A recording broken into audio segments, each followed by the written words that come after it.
Hello and welcome to an InkDependence.com brief video review and water drop test. This time, Sailor's Kiwa-Guro. This is a pigmenty sort of ink. It is a pigmented black. I actually bought this one because Lori at Franklin Christoph gave me a little sample of it. I'm like, wow, this is super sweet. And so I had to go out immediately and get a bottle of it. The whole thing is in Japanese except for it says this right here. Everything else, not very helpful. So on the back here, very helpful. I can't remember where I got this one. I either got it at Anderson Pens or I picked it up on Amazon. I forget which one, but one of those two. I'm sure find it in all those places and others. Inside here, of course, is the regular old Sailor bottle. It looks like this. It's got the fancy gold on it. The other ones I don't believe are gold. I think they're silver or something like that. This is a pigmented ink. Inside here, you can have a bit of an inkwell. So I turn it upside down. You can see it there. That's the plastic edge there. That's the inkwell. I don't want to spill this because it's a permanent ink and it will like never come off of anything. Also, I've had this in several pens for quite a long time. And while people might be worried about pigmented inks in some cases, I'm not worried about this one at all. I haven't had any problems. In fact, it's been in these three pens for quite a long time. And I keep putting in other pens. When I want a good black, this is now my new favorite go-to black, Kiwa-Guro. It is the business. All right, 3 pens that it was in, or these 3 at least right then. So this one, which is kind of a very wet nib, and this ink actually kind of tames it, which is awesome. I really like this. So it's wet, and it'll kind of give it a little. There we go. I haven't used this pen in quite a while, except for doing the chromatography bit that we'll see in here in a few seconds. Well, seconds, minutes, more likely. I had in this Schaefer Tenaris, which is got a very thin nib. It's kind of dry, and yet it also works flawlessly, and I haven't used that in quite a while. And this one I haven't picked up. It's actually been in a box, and I forgot about it. So let's see how it works. This is a Labin PF 900, and voila, there we go, every time. It's really good stuff. So that's what I was using it in. Here's what it looks like. You can see it's got a bit of a shine to it. It's not exactly a sheen, but it dries kind of like a shiny matte. It's a very interesting sort of ink. You can see that up here. It doesn't smudge at all, which is a cool feature. No problem. So it dries fairly quickly at that, which I like. Now it doesn't have any sort of shading or sheen. It's a straight up black ink. It's a very black ink. Probably the blackest I have. Maybe except for this platinum carbon ink that I just got not too long ago, which is this one. Got that from Luxury Brand, so I need to try this one out soon. In fact, I've got it in a pen. I've been using it a little bit, but not as much as I'm using the Kiwa-Guro. So anyway, there's that. All right. Let's see. That's those things. The flow, I say, is kind of wet, but also, I mean, it's like it tames a really wet nib, which is real nice. So anyway, no bleeding, feathering, and spreading, none of that nonsense. And for a permanent ink that dries fairly quickly, that's good stuff. Now it does have a little bit of a smell. Like I say there, it smells a little bit like copier toner.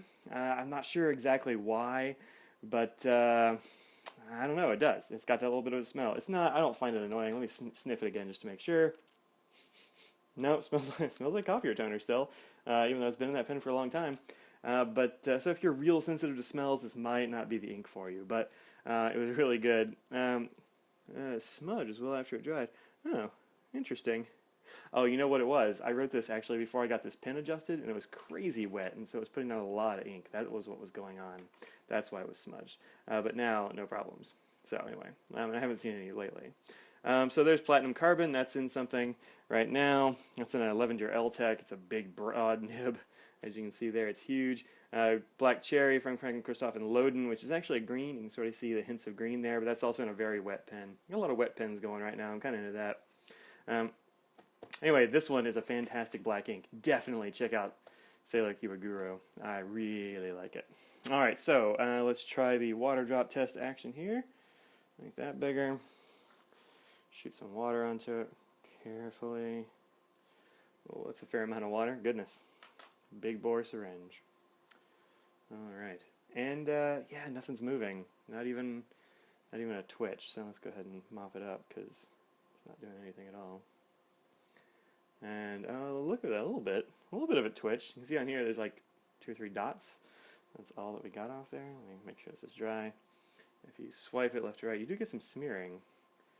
But yeah, you get a little bit of smear there. So anyway, there you go. Smears a little bit. which is interesting. Probably because when I wrote it was with that super wet pen. It probably just had some of that pigment sitting on top. But anyway, that's pretty much all you get right there. So if you're looking for a water-resistant ink, this one should be on your list for sure. Let's get these other things out of the way. Now, I'm not shocked by that result because I have the chromatography here, and here it goes in action. Wow, nothing moving there, right? So here it is. There we go, right there. And yeah, look at that. It's all right there. Now, if you compare that to this other ink I've got sitting here, we'll make those bottom lines kind of match up. It didn't really move at all. And this was, as you saw in that video, I just like painted it on, stuck it in the water. So this bonded quickly and stuck. So that's cool. And actually, even here, you can see a little bit of that shine. I don't know what it is. I guess it's the pigments. I don't know.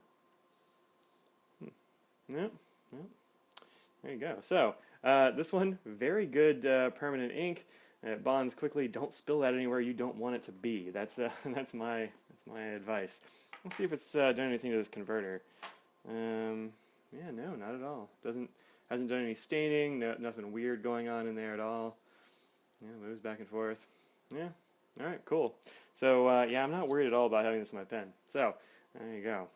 It's been in 3 or 4 pens. All of them have performed magnificently, and that's that. So this is Sailor's Kiwa-Guro, man, and it's great. So go out and find yourself a bottle of this stuff because it is the beans. So that's that. This is Sailor ink. I am Mike. This is inkdependence.com. Go and find this at your favorite Sailor retailer. Also, if you like this blog and you have a couple extra bucks, you're like, man, what can I do with this extra couple of bucks? Or hell, I don't know, maybe you've got $1 million. You're like, I don't need this $1 million. This Mike guy is swell. Go over to patreon.com/inkdependence to find out how you can help contribute to the blog. Every little bit helps, and hey, massive truckloads of money help too, so don't hold yourself back. All right, peace out, y'all.